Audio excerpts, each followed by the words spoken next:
everybody. Welcome to Quill and Sword. We are here. We have a Robin. We have a Doug. We have all the things, all the people. We are great. We got the tech difficulties out of the way. Yes, we are doing good. I probably jinxed us. Nah, it's all good. We are back and we are ready to go after the holidays. Hope you all had wonderful holidays.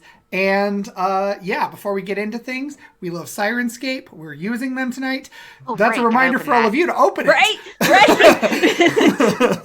I am going to roll a dice to pick on who's going to remember what. We just did a crash course in 5 seconds, so 3. Okay. Oh wait, we have 5 people now though, so that means I need to roll a d10. Haha. Oh, come on. It picked Robin. Finger nose goes. Not it. Okay. Right. Well, I wasn't here, but I did watch the episode, and I know that it was actually fairly chill for most of it. And you guys did some conversations. I know that there were conversations with the Queen. I remember there being a conversation with Angelique. I remember specifically that Wisp gave some very good advice to a whole bunch of people, and that the second Giselle found a proper babysitter, Anu and Wisp became the children that Nim needed to watch. And that's what I remember from last week where I was not here. I dig it. Who are you throwing it to? I'm gonna throw it to Doug because Doug wasn't here either, and I don't like being the only person in the hotspot. So, just for clarification, Steve, you have played 1 session since the one I played with you, right? Yes. Two? Okay. I did 2. So, That's right. The base, yes, I don't know what number it is, but I'll just give you my sketchy notes. Hake was investigating some strange glowing blue lights, and there was a lot of tension because there seemed to be a lot of intrigue even amongst the organization of the city. And he encountered these wonderful people who were safeguarding a magical child that he suspected was related to what he was looking into at the behest of the newly crowned queen. Is that correct? Not newly crowned. So. She has a successor now. Okay.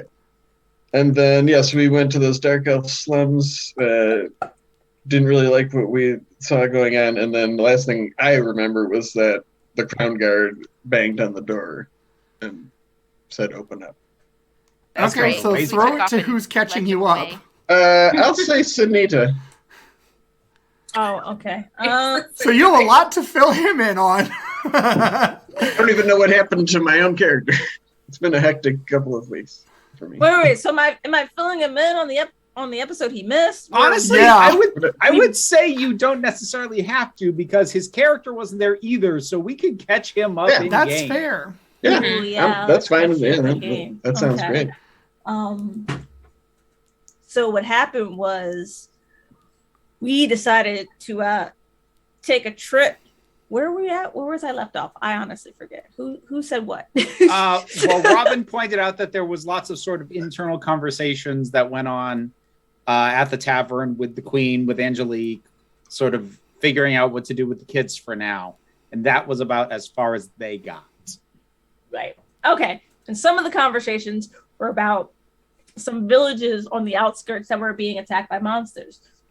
So us being the motley crew that we are, decided to go investigate because we're always down for a grand adventure. Of course, it started snowing like grossness, and Nim decided to attack Wisp with a snowball before we got to the village. It wasn't me. And while we're there, we're learning that a lot of these instances have been going on for quite some time. And then we decided, well, since we're here, let's handle it. And I'm going to pass it off to Nathaniel to that's words. So yeah, the first place we went to, we met with some elves in the slums where they've had an ongoing issue of people disappearing. And that's been going on for a while and it's been getting ignored for a while. And that was definitely something we wanted to look into, but it was made clear that it was something that happened during the night. And we had frankly, a bit of time before then, and there didn't seem to be anything we could do at that location. So we ended up going to check out the edge of the farmland because there was rumors of... remind me what the heck it's called, Stephen? The Umber Horde? Yes, there was rumors of the Umber Horde encroaching on the farmland. And I'll pass it to Marissa to finish us off. Yeah, so most importantly, before we get to the Umber Horde thing, the Queen gave us her credit card and we went shopping, and Nim got a fancy cloak and the boots with the fur, and I can't remember who it was that said it in the chat, but Nim is now cosplaying as an adventurer, and she's having the time of her life. But yeah, so we went out to investigate the Umber Horde situation. We met with a dark elf who gave us some very sad broth. I can't remember. It was a dark elf, right? Mm-hmm.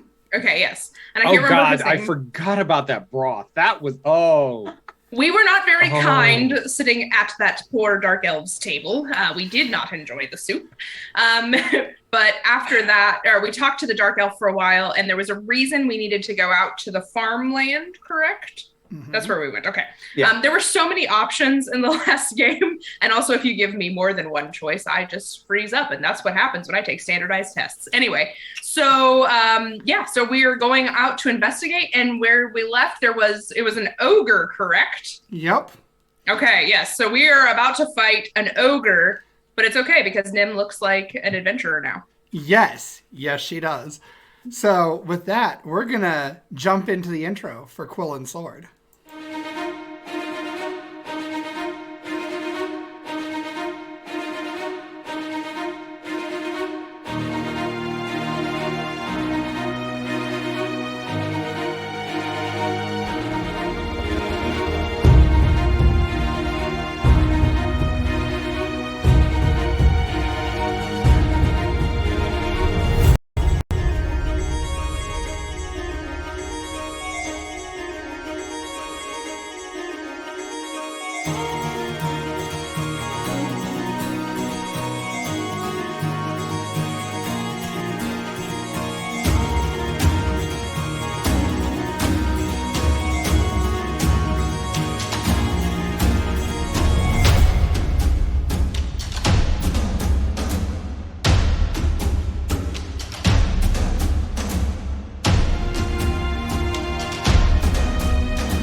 All right, we're back. So we got everybody to roll initiative ahead of time. Awesome. So I've got the initiative order. I also have the bad guys. I'm not telling them where the bad guys are because they're just going to be surprised when the bad guys go.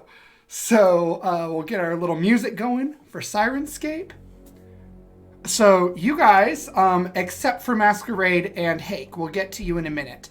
But the three of you arrived at this farmstead to find billowing smoke rising into the clouds. It was not inviting smoke. It was bad smoke. As you came upon a farmstead that was smoldering and there were animals with bloody limbs strewn about. They'd literally been torn apart. And as you guys approached the farmstead proper, out from the double doors of this barn burst a creature, a hulking, large-sized creature with these massive horns on top of its head. Its maw was opened up into this 4-petaled flower with rows of teeth going back into the gullet. And it's almost like a gorilla as it stands with these massive hulking forearms.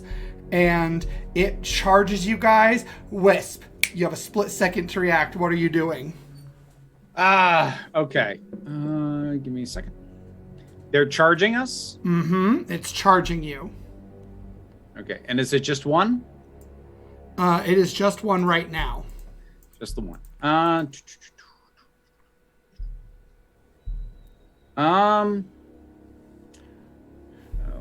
Okay, so what I am going to need is I'm going to need a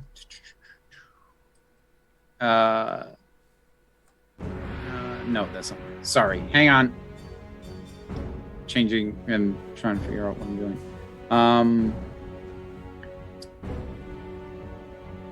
I'm just checking on a spell to see if it'll actually do what I want it to. Okay. How far away is it currently? I understand it's charging and on its way. It's about closer. 30 feet away from you right now. 30 feet.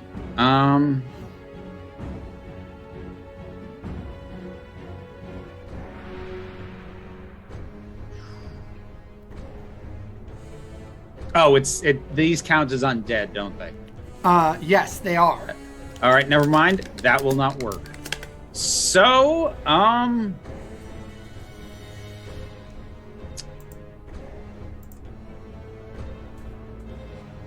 all right. Okay, I am going to use Earth Tremor on it to try and knock it down. Okay. So, gonna need a dex save. Dexterity saving throw. That's a 19 on the die. It doesn't work then. All right. So what does that look like, and what does it do? Well, actually, first question: would you say that the ground that it's on or immediately in front of it, would you call it loose earth? I would say yes, because you're on a farmland. Okay. So that is still going to become difficult terrain, even though I didn't hit him for damage. Okay. So what that looks like is sort of doing a standing superhero landing. I sort of drop onto one knee and punch the ground, and then there's sort of a ripple effect across the ground to the point where I was trying to have it occur. Obviously, it didn't knock him off its feet, but it's now got difficult terrain and it's immediately in front of it. Okay, so as Wisp punches the ground and this ripple of a wave goes over the earth, you see these shards of rock and dirt jut up, crisscross, just making the terrain super difficult to traverse for everyone involved. The creature still seems to be charging forward without much issue. Next in the initiative order is Anu. Yeah. I'm looking. I'm being charged at. Am I? Am I being Yes, charged it's charging at all of you. Okay.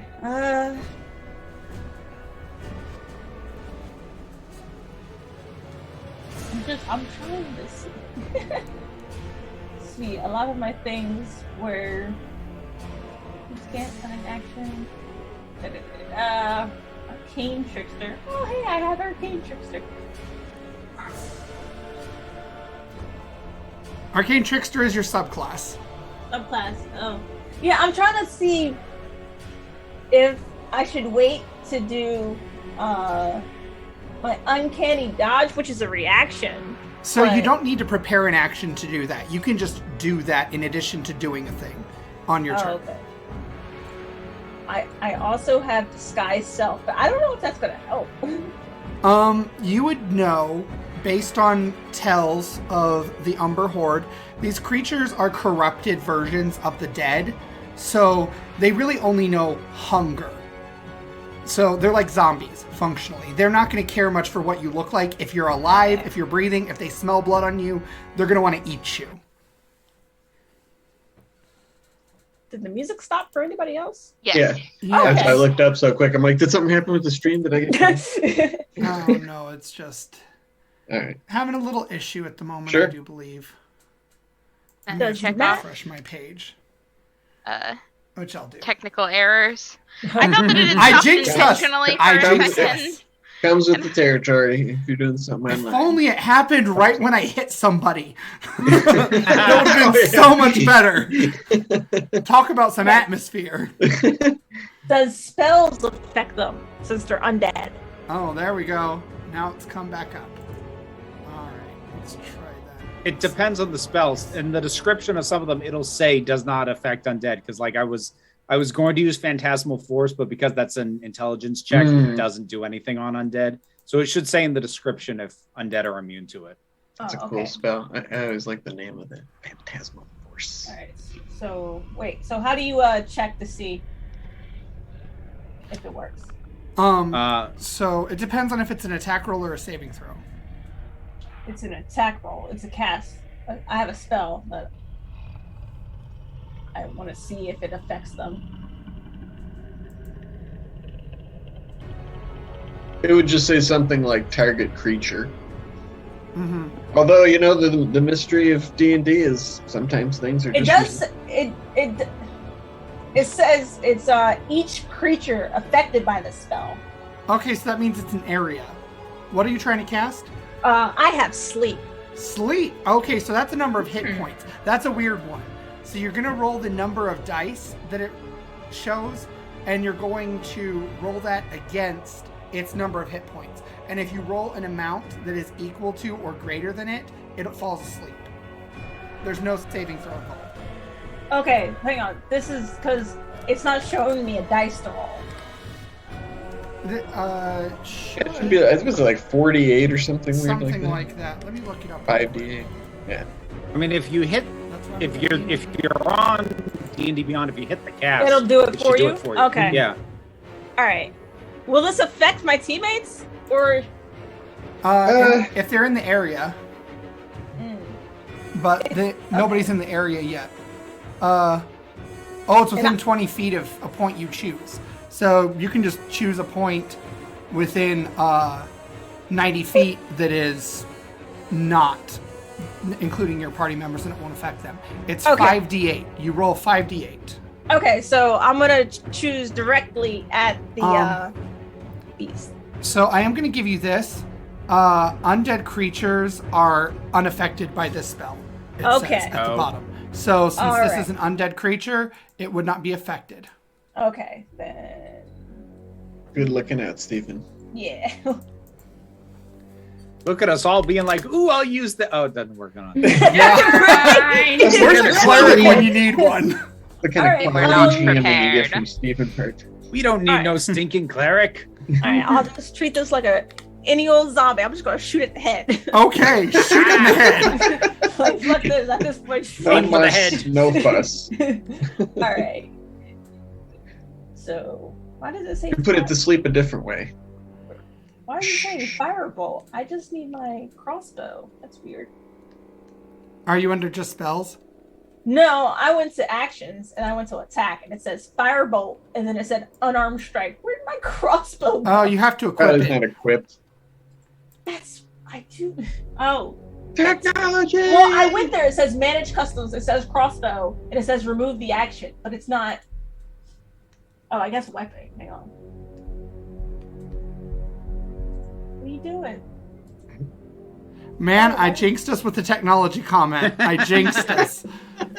I'm so sorry, everyone. You jinxed everyone. Next time we start, you need to say that we're expecting 7 to 10 technical difficulties, and then they won't happen. But then we're gonna get like 20. All it has is my. It'll just be smooth sailing. Christopher Cross will write a song about it. It's You know. smooth sailing. Oh wait, that's why. Why are you unequipped? For you olds out there. There it is. For some reason, my crossbow was unequipped. All right. Oh, that's weird. Yeah. That's weird. Okay, You here we equip go. that crossbow. All right, here we go. I can't see. You're behind. Wow. Wow, I got an 8. An 8. That doesn't hit. Of course, this is a little bitch. So All that for that. So you fire, and it's just really difficult to fire in this crisscrossed, these jags of earth that are making it difficult to properly aim at this creature. So do you have a bonus action or a cunning action you want to do? Or movement? When you use the action, one-handed weapon, you can use the bonus action to attack with your hand bow, other hand crossbow you're attacking with. You want to? You got 2-hand crossbows? That's cool. Yeah, I have 2 crossbows. Yeah. It's in the art. Anu's a badass. Oh, yeah? Oh, yeah. Alright, yeah, I'll try again. Like the demon hunter from Diablo, that's Anu. Nice. I'm more like a chandelier hunter, if we're being honest. Like, 14. I think she was hiding on a chandelier when we first met. I think it was a rafter, but yeah, not too far off. Yeah. for lack of chandelier, really. You know? Yes, yeah. Ceiling architecture or something. Alright. Does 14 hit? 14 just misses. Oh! Alright, well that's good. No, it just missed. So 15 or higher. All right, so Luck, I Nim. guess. So it's currently attacking me, right? It's charging toward all of you. All So can three I of you. still? I could do a distraction though, right? You could do a distraction. Okay. You said that in a way as if to say that would be ineffective and I will die. Well, it is a reaction. So once again, like with Uncanny Dodge, you can just do it whenever something happens that would trigger it. So you don't need to do it as an action. Oh, okay. So you can do another thing too if you want. Yeah, well, okay, so here's an, where is it? So at the 5th level, I can attack twice instead of once when I take the attack action on my turn. So does that mean I get 2 attacks now? Uh-huh.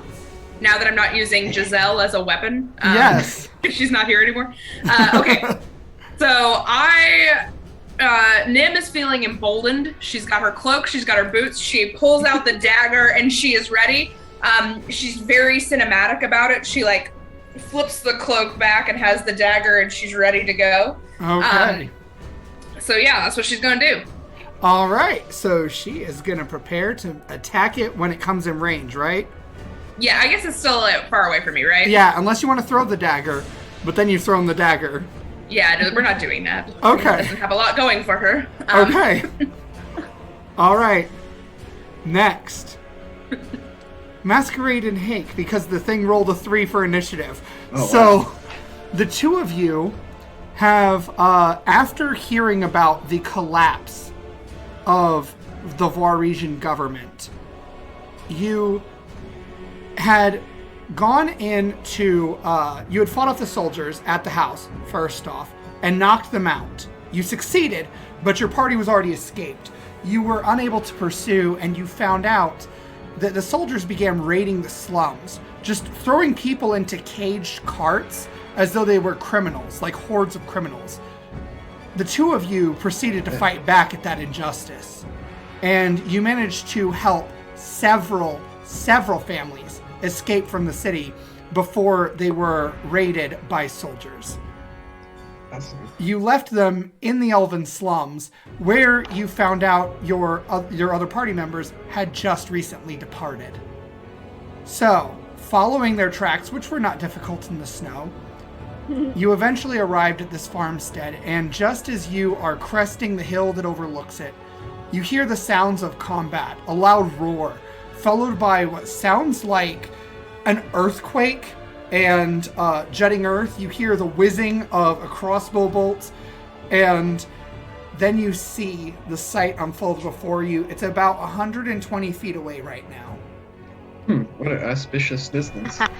Coincidentally, that is the range of magic missile. Uh-huh. So Masquerade, you're first.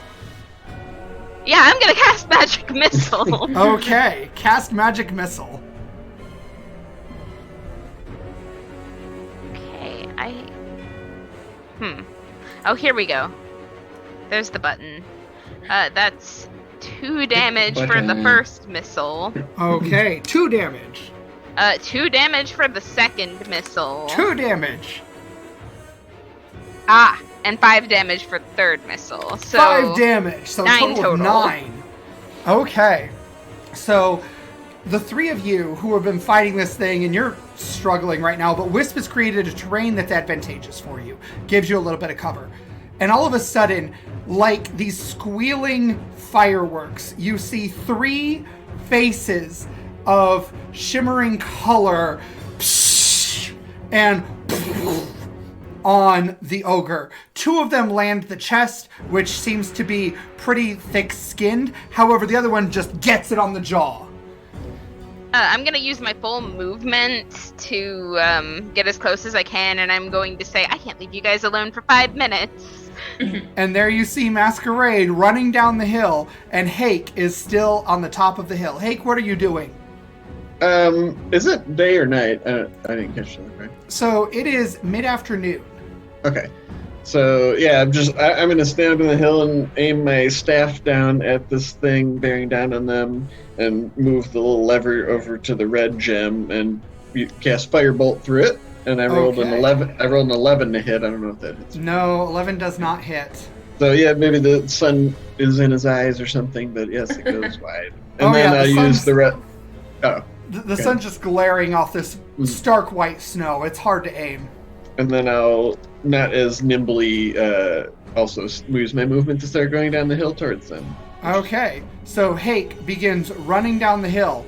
And Hake, you arrive with the rest of the party, and now it's the ogre's turn. So it does have less movement, courtesy of Wisp.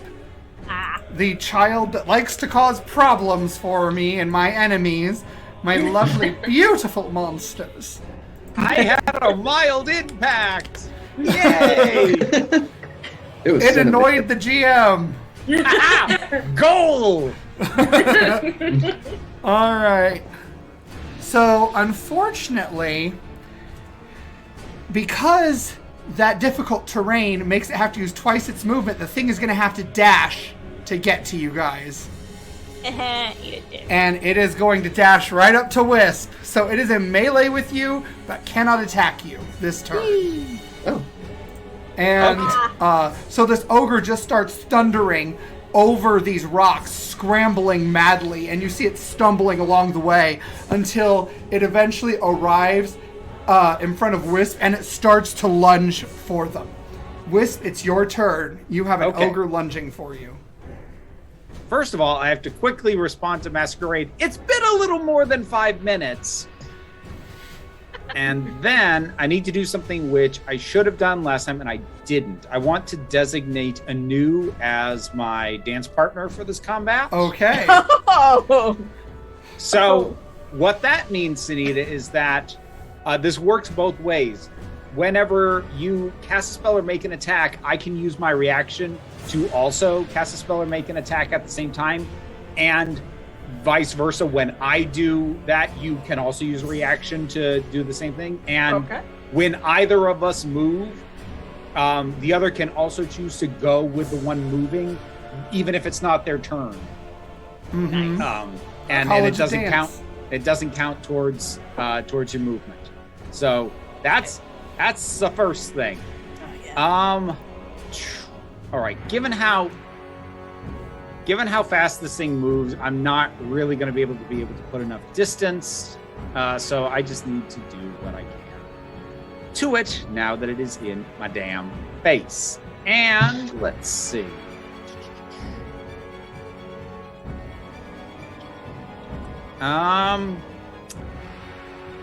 You know what? Even though it's within melee range, Sacred Flame's still gonna be a better bet for me. So I am going to need a dex save. Okay. That is a 3 -1 for 2. So yeah, he's getting Sacred Flamed in the head. Nice. Okay. Nice. So these coalescing rainbow metallic flames just tower from nowhere and envelop the creature. How much damage does it take? I am checking that.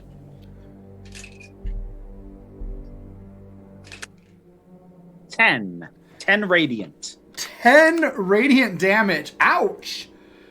The creature howls, just this as it is now aflame with this sacred fire. And it looks to you like that was more effective than you would have expected. Ooh. So, Anu, do you want to use your reaction to Yes. make an attack or cast a spell? I'm gonna firebolt counts as a spell. It's a cantrip. All right, Yep. I'm gonna do firebolt. Can I encourage Anu on this? Okay, you can absolutely do that. Okay. Yeah. So that means you get to add Nim's charisma modifier to your attack roll. Is that +2? I think that is, where is it? I think it's +3. Yeah, it's +3. Bet. Holy shit! 26 26! That absolutely hits. damage. Come on, come on, come on! Ah, so close. 5. 5. Okay. It almost hit 8. That would have been beautiful. So, Wisp, as you call forth this flame with your other hand, you grab Anu's forearm, twirl her, and she, as she twirls about, she lunges and casts this blue fire at the creature and whoom, at where you just hit it with your sacred flame. This is beautiful. Cool. I love this feat. I really do. It's not a feat, that's a Is that class it? feature. That's a subclass Yeah, I know. feature. Oh god, it's so cool. Uh-huh. That is I love cool. it already. So speaking of, Anu, it's now your turn. So, oh wait, you know what I realized? You never used your sneak attack before and it wasn't your turn. So you could have added your sneak attack onto that. So add sneak attack damage first. Okay. Sneak attack damage. Oh, because Because you're focused Wisp is in melee with it. Okay. 9. 9 more damage. Ouch. Okay, and now it's your turn, which means your sneak attack refreshes. Okay. So if you hit, you can do it again. Okay. All right, let's do another firebolt. Come on. Oh, 6. 6 to hit? Yeah. Oh no. Totally Well, fair, 6 I does guess. not hit, unfortunately. You should be distracted and be at disadvantage for having flamed head. Unfortunately, that is not the case. But as Anu, after you immediately cast that firebolt, you then lunge with your other hand, casting a second firebolt now that it's your turn again. And when you do that, Wisp, because you are dancing with her, you can, in fact, make an attack as well if you want to. Oh yeah. Oh, wow. Oh that's yeah. neat. I'm gonna hit him with Sacred Flame again. Okay. Fingers crossed. that It you rolled don't a miss. 5 -1. Oh, So that's definitely gonna hit. And nice. check damage. 6. 6 more damage. So once again, this metallic fire coalesces and the creature lets out another guttural screech. And yeah, at this point it is looking bloodied, in fact. And Anu, do you have a bonus action you want to do? Can Or I, movement? Alright, I guess because my bonus actions only work with it wouldn't work with my firebolt, right? No, you can still do a bonus action. Oh, okay. I wasn't sure if it was just my crossbow. Because speech and traits with bonus action.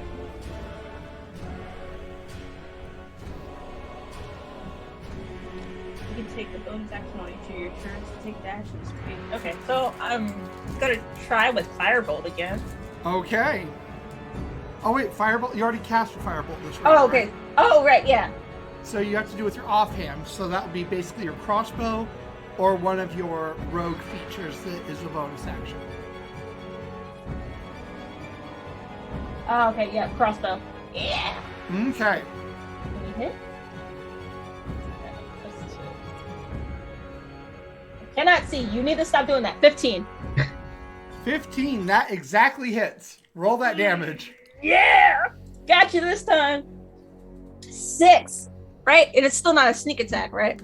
It is a sneak attack, technically. Okay, yes, okay. Because Wisp is next to it.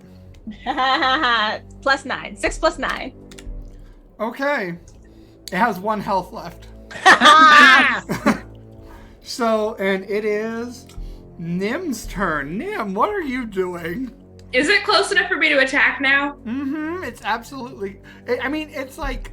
Yeah, it's close enough for you to attack. You're not technically in melee with it, but you can move to it and attack it. Okay, that's what Nim is gonna do, because this whole time she's just had the dagger and like trying to make sure that her cloak is fluttering in the wind and she's ready. Okay, so roll that attack roll. 3! Reminder, we start every session with a point of inspiration. I'm using my inspiration. I forgot about that inspiration. Mhm. Not using the red dice. Let's use the black one. Okay. I'm trying to save my inspiration 15. for last time. There 15. it is. That Yeah. hits. That exactly hits. So, I'm not even going to make you roll for damage because it has 1 health left. Describe how you finish this thing off.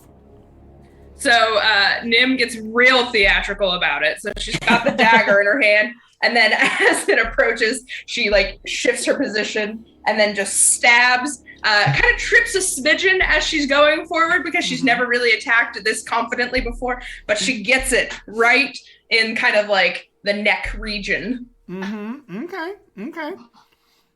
So, as you get it in the neck region, this black Icarus blood starts spurting from the wound, and the enormous creature topples, and Wisp and Anu dance very gracefully out of the way, and Nim, you are now standing over your first kill. So Nim raises her dagger up, just very excited, but is also checking her cloak to make sure that none of that black Icarus blood got on it because she wants to keep it nice. Okay, make a perception roll real quick.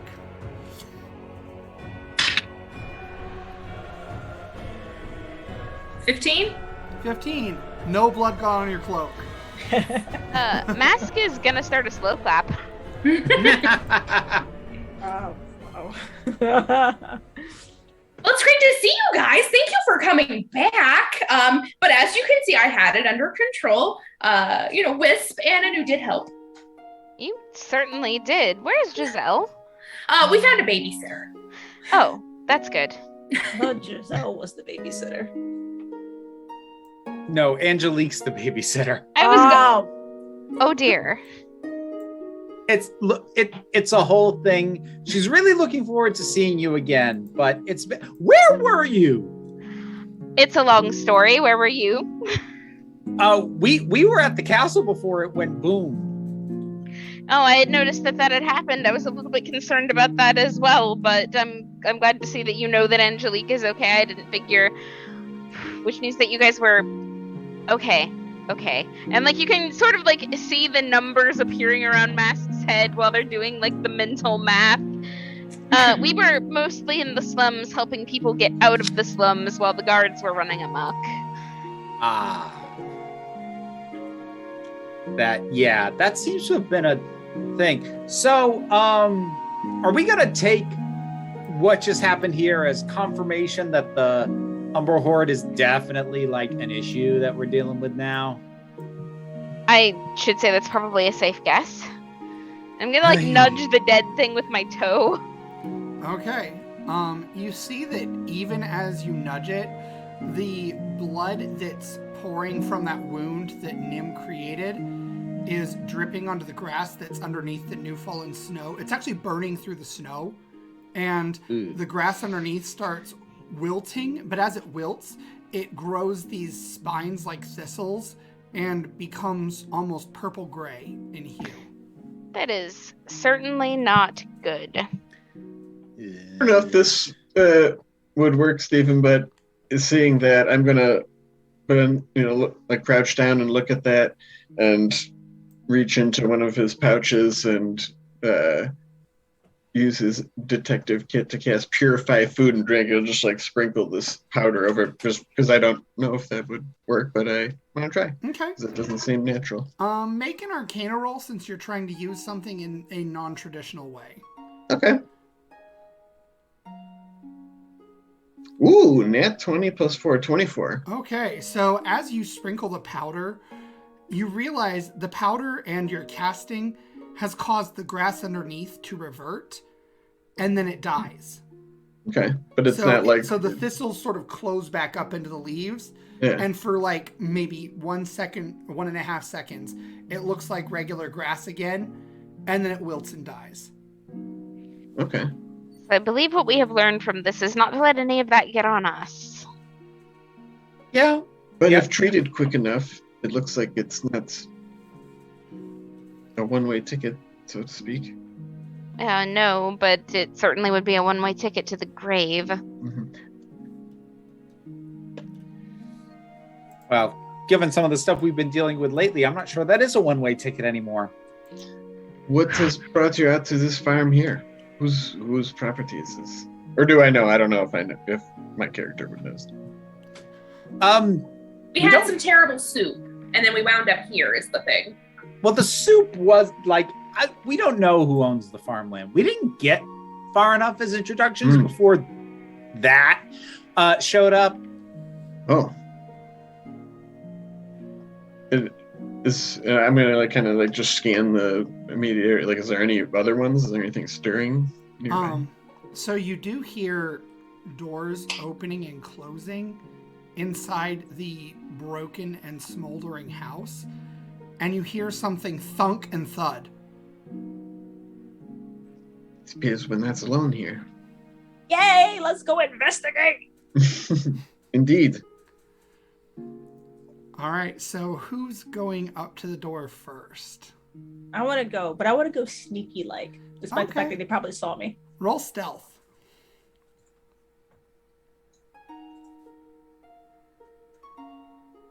13. 13. All right. So you sneak up to the door and you notice that it's partially ajar. You don't see anything immediately in front of the door. Okay. I say it's okay to casually walk on over. Okay. I'll head on over there. And I'm not going to knock on the door. I'm going to knock on the door frame. Okay. Hello? Avon calling. You hear another thud and a clatter and a breaking of a plate. And then you see a single eye and about half a face sort of peer out the door crack. It looks like a young person, late teens, early 20s. Hello. Oh yeah. Hello, friend. So you shout, you say hello, friend, in that very aggressive way, and the door closes. My bad. And then it opens again, and you see this young man, maybe 21, 22, no more than 23, but he's covered in blood, and there's some of that black stuff smeared on his ripped shirt. He has, his skin is actually pretty clean. It's tawny, and he has this dark hair that's sort of pulled back into a tail, and he has just like this layer of shadow. Howdy, handsome. Right. Would you like some prestidigitation? Yes, please, if possible. Just gonna start cleaning the guy up while everybody else is talking. Your mages. Ish. Oh, all of you mages? I'm an adventurer. I see. You very much look the part. Well, thank you. I do. So, Steven, just out of curiosity, when Masquerade did the prestidigitation, did it clean everything up, or like did the ichor linger, or is that gone too? The ichor is gone, but where the ichor was, the cloth looks to be like worn away, like it's aged much more than everything else. Okay. All right. Just gonna like pull out a fresh shirt for this guy. Okay, so you give him a shirt. He just changes in front of you guys. He doesn't seem to have a lot of shyness about him. Judging by the way one of the more built, normal looking garments that I have on my person. I'm just gonna lean against the doorframe and be like, you would judge he's probably either a farmhand or somebody who works a lot on this farmstead, given that, you know, he's built like it. Yes. But the place is all like, you said, like all destroyed and stuff, right? Or damaged. we haven't really looked in past him yet. I guess I was just picturing like broken walls and you could see through the guy like closing the door on us. Like, right here. I mean, is it like super duper damaged or just like a smoldering ruin that he's in or what? So there's a chunk of the house that's missing and the chimney has collapsed. Okay. There is cow pieces on top of the roof that are now being snowed on. So he's like in shock. So, obviously, a lot going on. I'm Wisp, by the way. We're the Motley Few. That's the narc. So, I'm just kind of wondering. Well, what's your name, first of all? Oh, my name is Lux. Lux. It's really nice to meet you. What happened?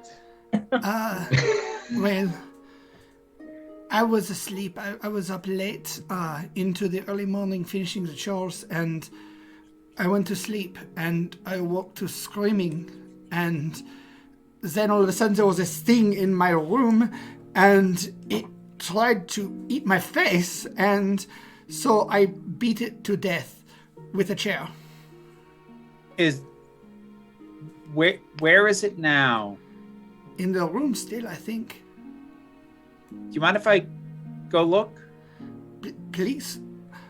You seem to be more capable than I. You've taken down whatever that big thing in the barn was.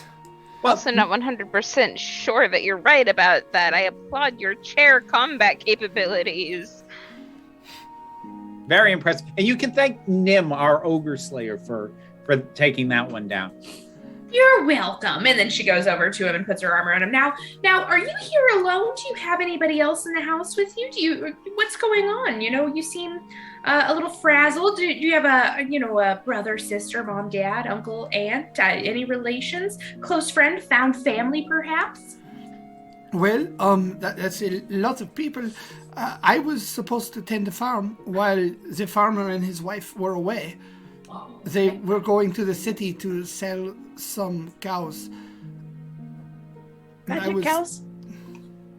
I'm sorry? Nothing. I'm going to follow Wisp.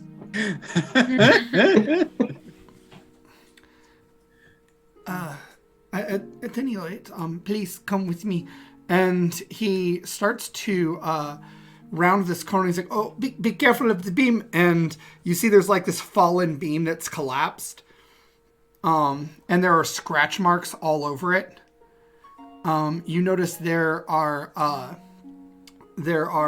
scratch marks all throughout and bite marks in the walls and in different pieces of furniture like tables and stuff as you go through. And he leads you to a small, very humble bedroom with a bed with a mattress that's clearly filled with straw. And in the middle of the room is a creature that looks very much like a rotten human corpse. And it has a mouth that its jaw has unhinged, revealing these like much longer needle teeth. And there's many more than just a normal human would have as far as teeth. And you see there's a broken chair on top of it as well. Just pieces of a broken chair. I'm going to poke it with the end of my rapier just to see if it reacts. You poke it and nothing happens. All right. Do I recognize what this is? It looks just like what happened in the dungeon all that while back when those creatures turned humans. Well, that's not good. No, I don't know what this is. Do you know what this is? Sort of. I have an inkling. Steven, does it have clothes or what's left of clothes or anything else on it? It does a little bit, but it's just tatters. So you would imagine that this creature probably isn't super sentient. I'm thinking more in terms of like, given that we've seen these things as sentient things that were turned into this, does the state of its clothes indicate to me that it's been this way for a little while, or that it might recently have been turned into this? This one looks like it's been that way for a while. Okay. All right. No need to disturb the young lad then. Yeah. Well, you know what? You're clearly very handy with a chair. I will absolutely give you all the credit in the world for that. Oh, it just, you pick up a thing or two when you get into a bar fight. Oh, what bar? Oh, there's a small tavern just down the way. It's the rest stop before you get to the city, if you don't think you can afford to get in before, they close the gates. Well, sounds like we're all gonna need that here in a minute. We might, although we also need to try and figure out if we want to get back to the slums before dark to try and deal with that. Otherwise, that's an issue that's going to roll over to the next day. I'm sorry, Lex. I don't mean to make it seem like we're rushing out on you. There's just it's a packed day. Do you have somewhere to go? Because this doesn't seem like the best place to stay right now. No. Okay. Do you have any idea where this creature even shows up at your farm? Was it I have looking a for suspicion. something? Oh, I was raising my noticing eyebrow. marks like what's on the walls of this cave nearby. So you think this thing came from there? I think that it would make the most sense, but I didn't think much of it. I thought it was just a large animal. We should get a look at that. This tavern, you said it's not far? No, not at all. It's about 2 miles down the road. I'm going to press... Oh, sorry, go ahead. Does the tavern do boarding? Yes, they do. Okay, great. I'm going to give him a gold piece. Say, go get yourself a room for the night. Very generous. That's much more than a night at the tavern. Well, if you need more than one night, you'll be able to afford it. Just don't stay here. And some ale, because I imagine. But what about the farmer and his wife when they return tonight? We'll be here. We'll swing back around because I think we're going to check out the cave. But right now, the thing is, I think for you to go set up somewhere that isn't here. And I don't think it's going to be in your best interest to just hang around on the, to deal with them when they show up. All right. Thank you. I don't know what to say. You came and dealt with a problem that I thought I would have to escape, and then you give me money to stay the night? What sort of mages are you? You're not with the Scriptoriad, are you? Well, Shh. it's like Wisp said, we're the Motley Few. As if that explains everything. Yeah, he just gives you more of this puzzled look. We're friends. And friends. we just want to know you're going to be okay. Thank you. I appreciate that. Here, you may find use of this. They did not seem to like it very well. And he goes into a different room with a much larger bed. And he produces a silver necklace. Ooh. I'll take it. Thank you. I think we've seen that silver. They're not fond of it. I see. Well, Well, at any rate, I don't know that anyone will have use for it anymore. I don't know that they'll want to come in here with all this. Just a know, Steven. Am I getting any sense of anything like other than just being a silver necklace? You know jewelry. You like jewelry, I'd imagine. So yeah, you can tell when something has been enchanted. It has a certain sheen to it. This does not have that. Okay. It's just a silver chain. Okay. You know what, Lux? This is very generous. I think I'd be more comfortable if you kept this, because while I hope you never have to encounter anything like that again, I would feel better knowing that you have something that repels them a little bit. Oh, well, thank you. This, truthfully, was supposed to be what my brother gave his betrothed. He's not with us anymore.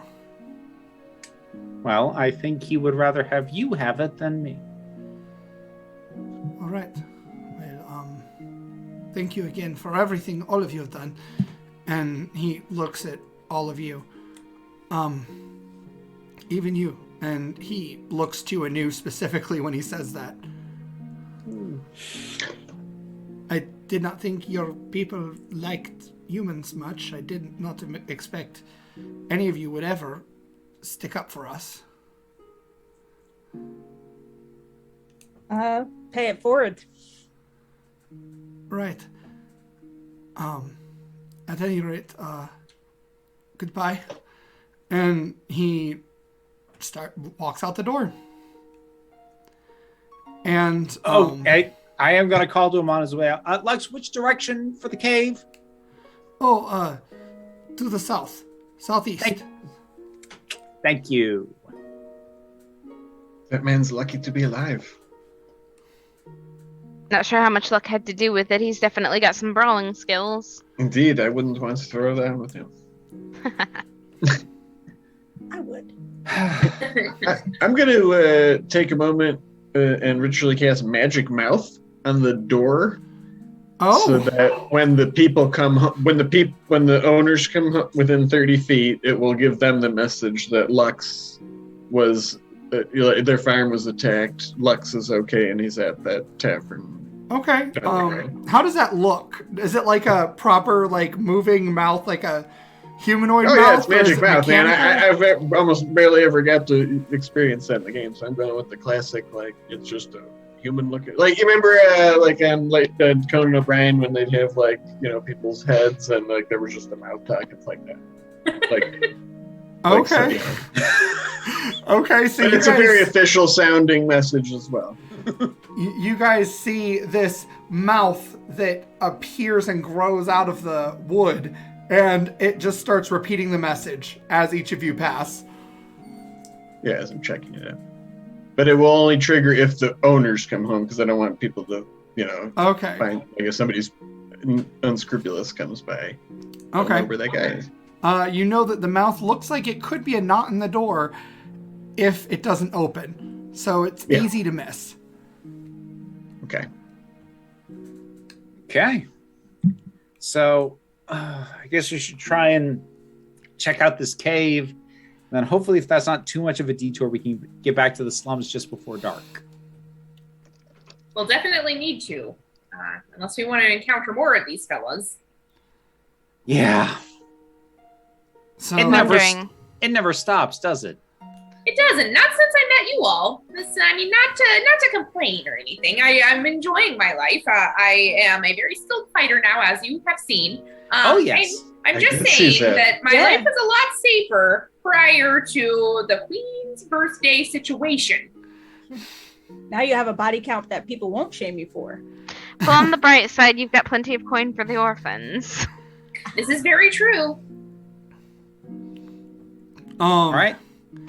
And I need those of you who want to can make a perception roll.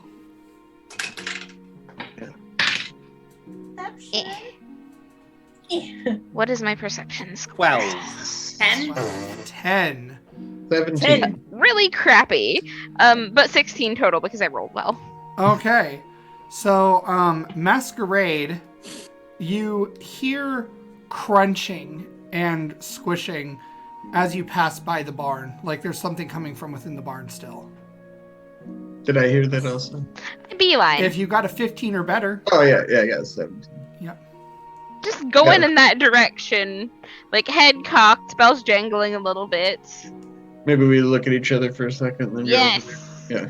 We just, like, we went off and had a buddy cop adventure the past couple of weeks while we weren't here. So, yeah. We bonded. Yeah, yes. So the She just puts her hands on her hips. They come back and then they leave. I'll push the door open with the staff rifle. Like, okay.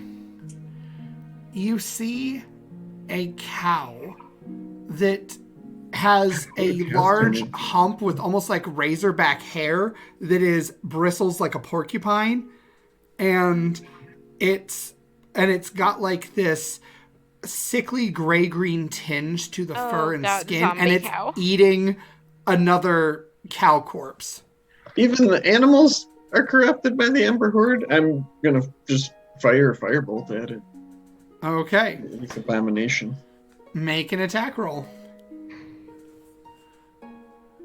15. 15. That will hit. Roll your damage. 10. 10. Fire. Okay. Just describe how you incinerate the creature. So yeah, it's just like I imagine like the barn door opens and like the sunlight reveals this thing. It's just so putrid. I'm just like fire right at its pustule filled back, and it just like pops. Like a giant zit. Yeah. And you see that all of that black ichor is now all over the place, and it's once again just melting through things. That was going disgusting. to be a problem. We really need to figure out a way to contain this. Of course. Well, perhaps the answer's lying the cave to the south. Right. Onward. So is it just quiet in there now? Just kind of like this big gross it's pop. It's quiet now. Just the and now everything's gone.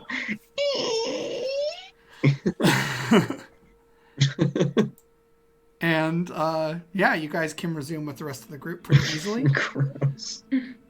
Anyone who wants to make a survival check to navigate to the cave, it's pretty easy to do, but just to make sure you don't stumble on anything else unpleasant. That's a 13. Oh, nice. 13. So, Wisp, you lead the group. It's not difficult to find this cave. And you do find the telltale scratch marks on boulders and the walls of the cave. How deep does this thing seem to go? It looks like it goes a lot deeper than you would expect a normal cave in the woods to go. Okay, hear me out. How wide is the mouth of this cave? Like, does it narrow at any point? It's about 20 feet wide, but it seems to expand out into when you enter the cave proper. How hard do you think it would be to collapse this tunnel? Give me a second.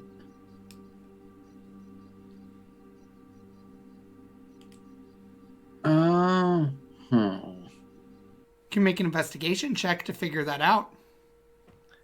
I do have investigation. I also have inspiration. Oh, that's worse. That's definitely worse. 6.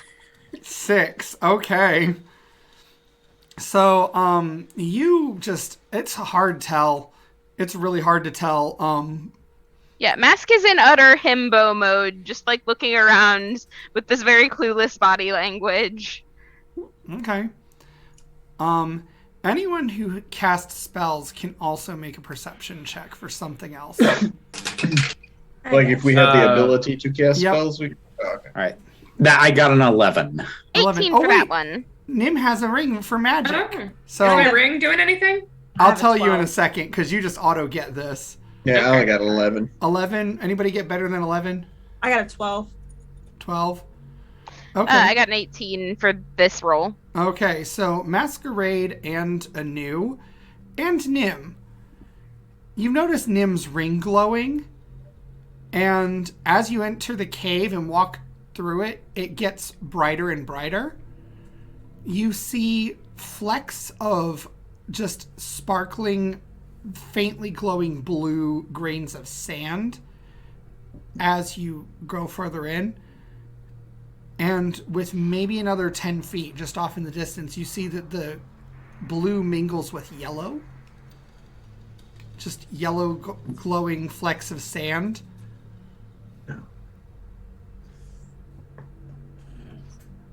And Anu, Masquerade, and Nim would recognize these to be little, like, grains of mana.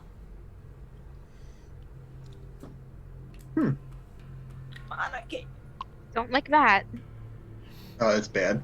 Kill it with fire.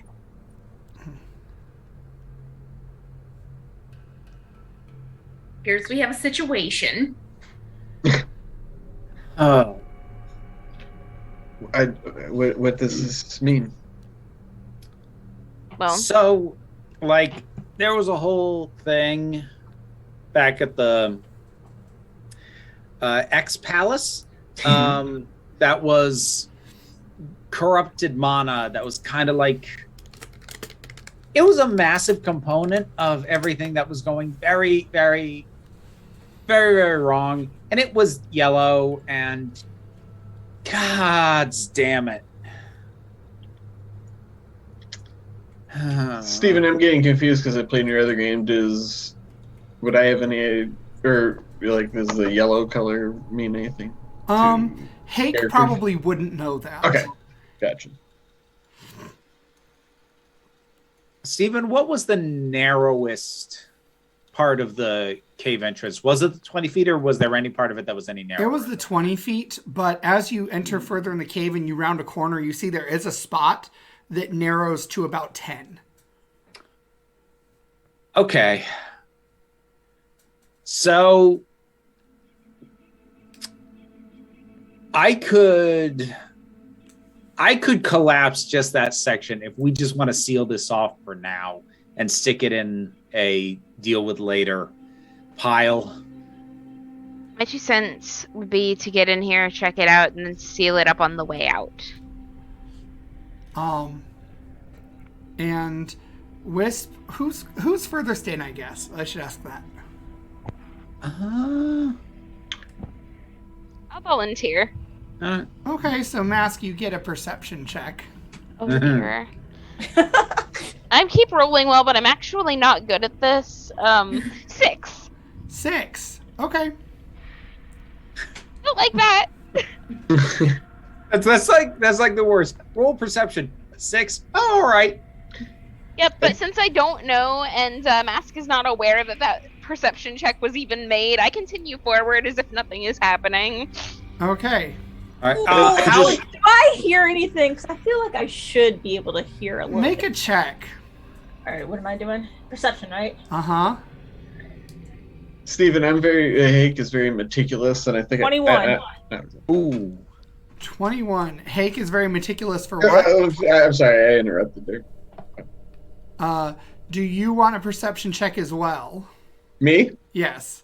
No, I was gonna say he's more meticulous and like filing more slowly, and I was also gonna put an alarm across the cave entrance, so an audible one, so something Clever. Okay.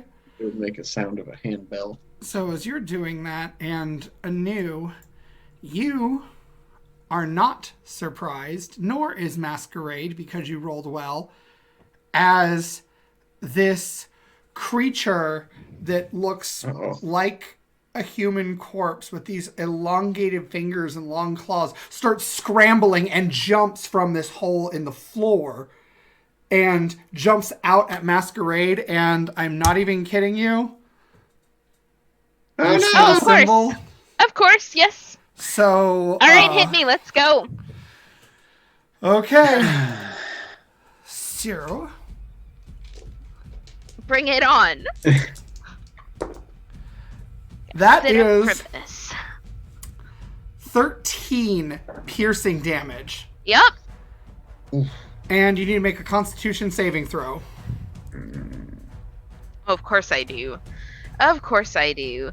Oh god, I'm so bad at As these. this creature's 15. jaw unhinges and it lunges, and you see it latches onto Masquerade's hip, and blood pours out of the wound as it spatters. And you see that immediately Mask's skin underneath that was once very dark is now lightening and turning gray and peeling almost like a wilting leaf.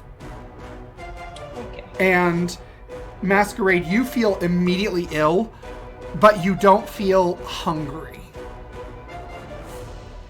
So, as you remember from previously when you were bit by one of these. I make an absolutely like squawking noise. Like it's just very undignified and not at all in control. And everyone, we are rolling initiative. All right. 21. 21. Oh. 6. That is my number for the night. Oh my god. That's Wow, right. Just don't I get got a third 7. one in a row. I got a 7. Oh my. I got a 22. Ooh. I got a 5. Oh, just for posterity, also, Wisp, I don't know if you're still wearing that same armor, but it still is enchanted like that. It just lasts like until I do something else. So. What's that? Yeah, Silver I'd asked Why Steven is- about that before. Okay. So, okay.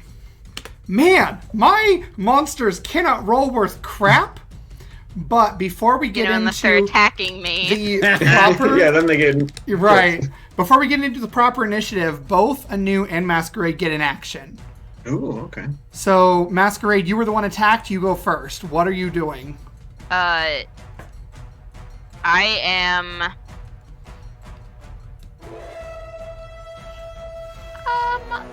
I'm gonna firebolt. That seems like a good idea. Because it's like Okay. right up on me. Does a 13 hit? 13 does hit. Woo. Oh, okay.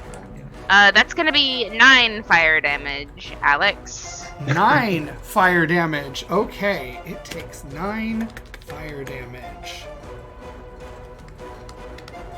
So it is bloodied as you see this this fire licks over its body, and it does seem to take effect. And it just screams and continues scrambling from this hole as its legs are not quite out yet. Anu, what are you doing? This is a thing that's similar to what attacked Lux, right? Yes. Okay, so it's allergic to silver, pretty much? Yep. Because I got a silver dagger that I can stab it with. Okay, you're gonna stab it with a silver dagger? Yes. Stabby away.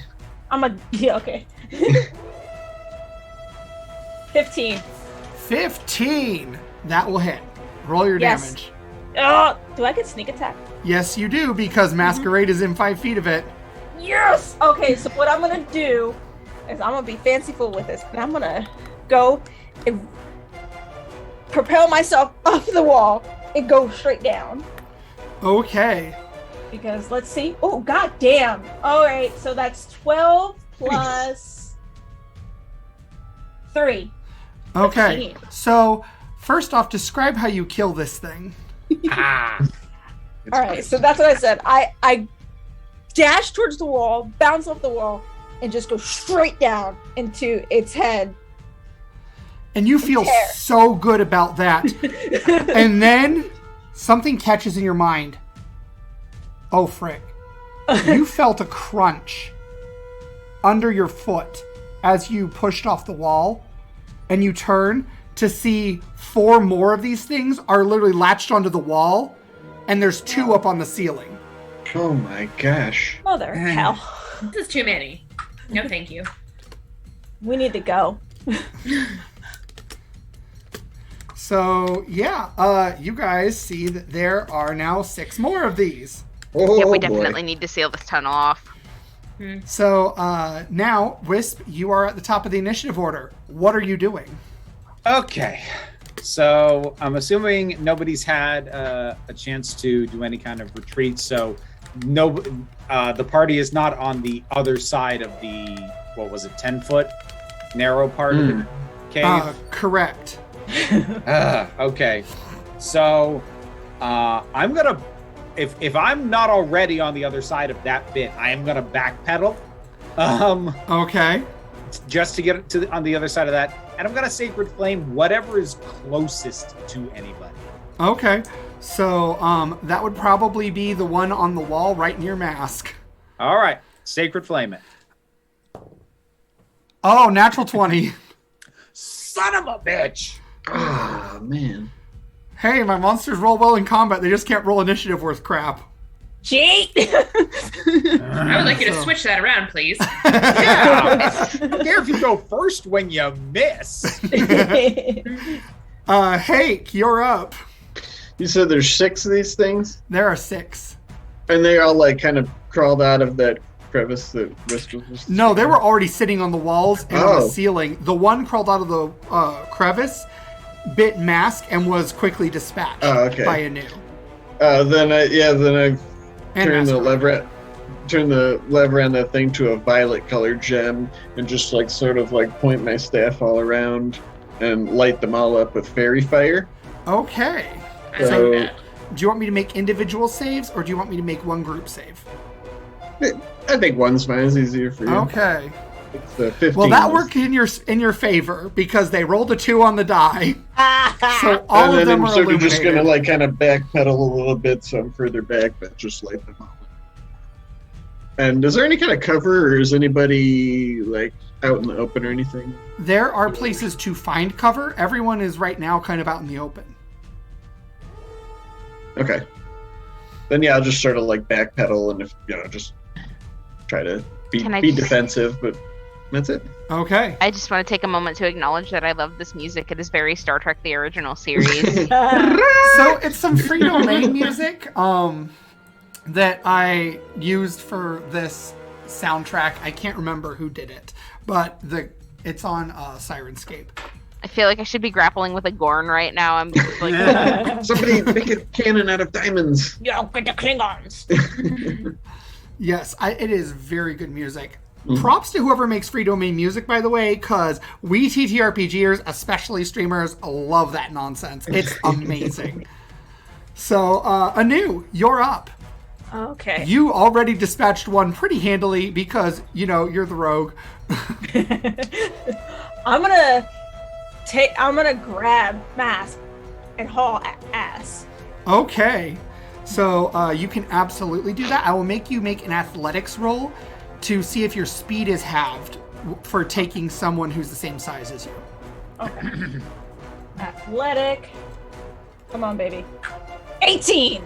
18! Okay. Easily. So, Masquerade, even though your leg is hurt, Anu sort of like half lugs you onto her shoulder and just sprints like crazy. And your speed is actually 35, isn't it? Because you're a moon elf. I don't know where my speed is. Oh yeah, there it is, 35. Yeah, so you are 70 feet. Like you are already out of the cave at this point now. You are out of the cave, and so is Masquerade. And that's your cunning action and your movement. So do you want an action? All right.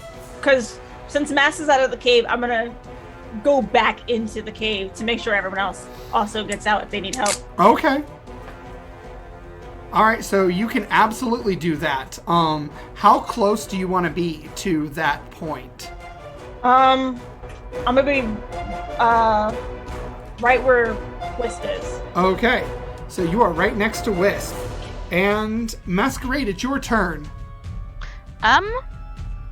Well, I think it would be counterproductive to go back into the cave at this point, so I think I'm just gonna firebolt again. Okay, firebolt it. And you have advantage because they're illuminated with that good fairy fire, courtesy of Hate. 16. 16, that will hit. Roll your damage. Good. 14 fire damage. 14, it's almost dead. It's so close to dead. You blast one. And when you hit with the firebolt, you notice the entire cave rumbles and shakes and pieces start falling from the ceiling. You guys might want to get out of there. Nim, it's your turn. So Nim really appreciated how quickly Anu ran, and Nim knows that beginner's luck does not last when it comes to murdering individuals. So Nim is just going to turn tail and try to get out of there as fast as she can because, stuff's falling and it's a danger zone. Okay, you get out easily enough. You are right beside Masquerade. And now it is their turn. All right. So, in order to do this properly, I need for both Masquerade and Nim to make a perception check.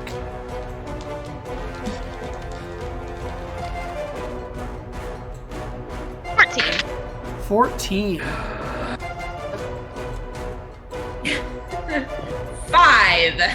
5. Masquerade, you see that the ground, the grassy earth underneath your guys' feet starts lumping up, and a hand bursts out of the ground and grabs onto your ankle with a 19 to hit. Oh, no. And Nim, for a 16 to hit, another one grabs onto your ankle. And then we have the ones inside. So they start leaping because while Hake might not recognize this, you guys remember that these creatures jump and they're fast. And one of them lunges for Wisp and misses. But now it's standing between you and the entrance. Another one lunges for Anu. Does a 15 hit your armor class? Yes, but I'll do dodge.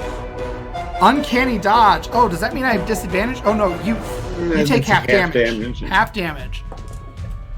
Okay, so you take 4 damage. Ah, little bitch. And you gotta make a Constitution saving throw. Constitution. 11. 11. Just barely makes it. So you feel one of these creatures reach out from the wall, and it leaps and it claws at your shoulder, and it feels like it burns, almost like an acid. And your skin starts peeling back. Once blue, it's turning gray, and it's just like almost rolling back like a burning leaf. But you aren't sick or hungry. And then we have another one lunging for Wisp. Oh, that was so close to a nat 20, and then it turned to the 2. God. You know what? So I don't like that die anymore. hold on. I'm using a different one. Hold on, Steven, wait a minute. On these attacks, they're lunging, right? Yes. All right, hang on a second. Dance partner. Well, no, I didn't designate a dance partner. I gotta wait for my next turn to do that. But I have riposte. Oh. So I can use a reaction and go at the one who just missed me with my rapier, which is silver. Oh, okay. Oh, and that's the hurt one. Okay, so just roll to attack. Yep.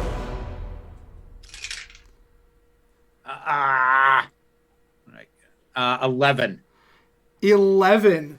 Okay, so you actually do not hit. You need a 13 or better. Damn it. However, if someone were to encourage you from a distance, that might have. They did have advantage on because they're fairy fired. Oh, you do have advantage. Oh, yeah, because they're fairy fired. That's worse. So 11. If only you had someone who could encourage you from a distance. Oh, can I do that even though I'm outside the cave being attacked? I'm encouraging. If you can see them.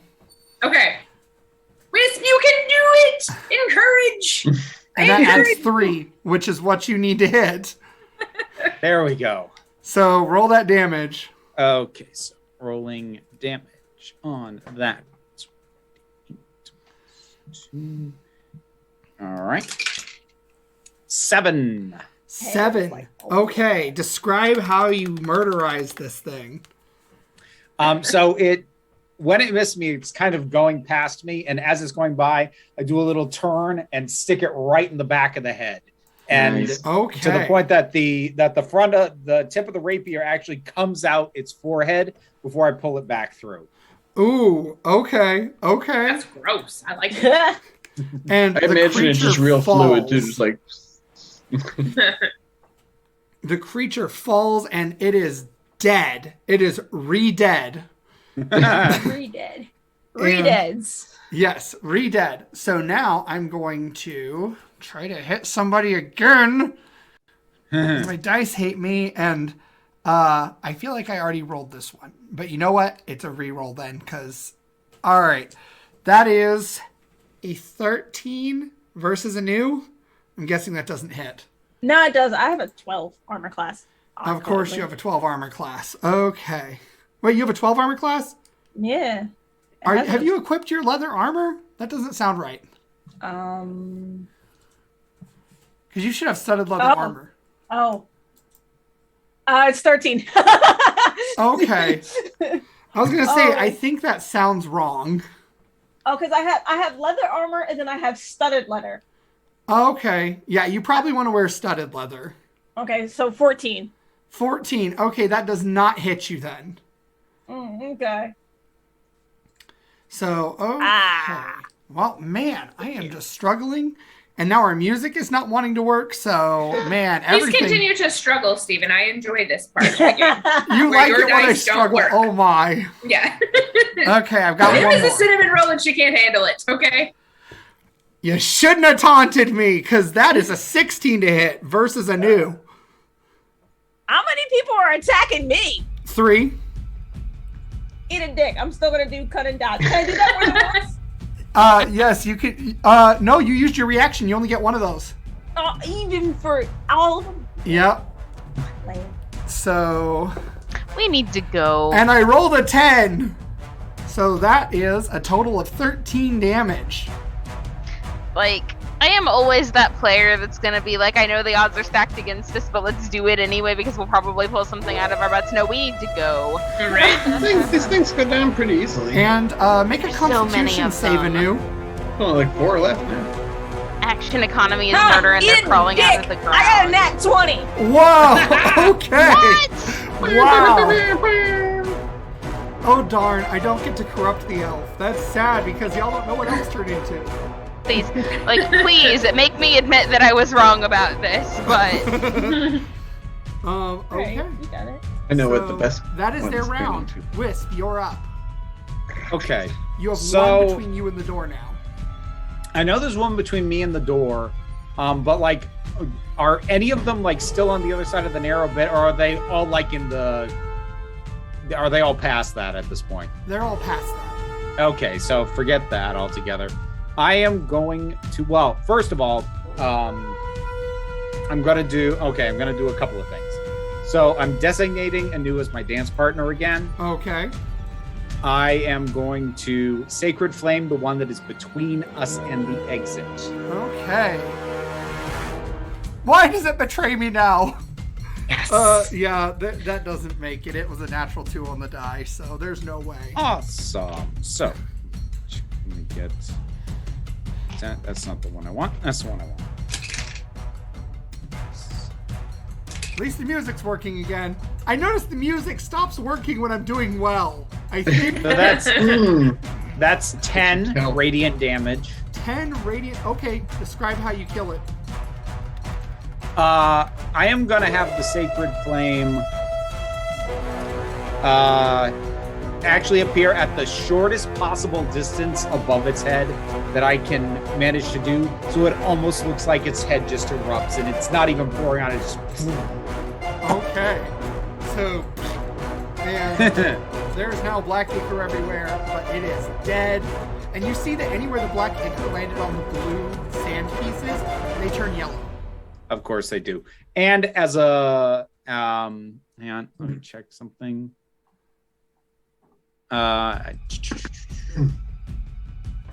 And as a bonus action, I want to do Healing Word on Anu.